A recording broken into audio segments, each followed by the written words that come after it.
Hey, this is Chris Rosser with bcsurf.com. We're checking out some of the new Firewire boards for 2012. First one up is the Firewire Hellrazor. This was kind of modeled out from the HELLFIRE to give you a hybrid performance shortboard that can handle a lot of different conditions. So this has been modeled down from the HELLFIRE, which kind of came from the Spitfire Dominator family. It's got a couple characteristics that carried over.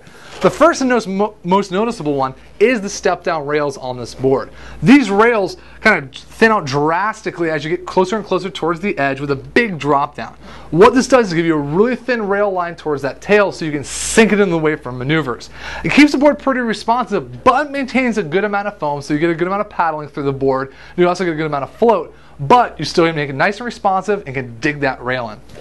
It also keeps a squash tail on this one, which is kind of different from the HELLFIRE. That had more of a pointed diamond. Squash tail is a great all-around choice if you need to handle a lot of different conditions, as it can bite in the wave, get good acceleration, hold a line if it needs to, but it's also thick enough with enough surface area that you can get those fins loose and kind of kick them out if you need to.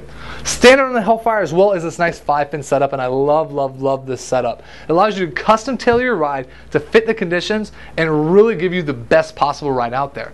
With this 5-pin setup, you can rock it as a quad, gain tons of speed for maneuvers if those waves are a little bit mushy outside, or throw that tri if it's a little bit more lined up and a little bit cleaner, and you go top to bottom. You can also rock a 5-pin setup. You kind of want to get experimental with this one and see if that works for you. So you got a lot of options with the tail. As far as the rest of the foil, through the midsection, it does keep a pretty good wide point. This will really help if you have a little bit mushier day. It's not quite as powerful as you want, and it'll help you kind of skate over those flat sections if the wave starts dying out, but you've got to make it through to get to another good section. The nose and the tail are very much thinned out from the HELLFIRE though, so you're going to have a lot less board to move around and kind of amp your performance up that way. Coming down from the HELLFIRE, the concaves have been smoothed out drastically on this new Hellrazor.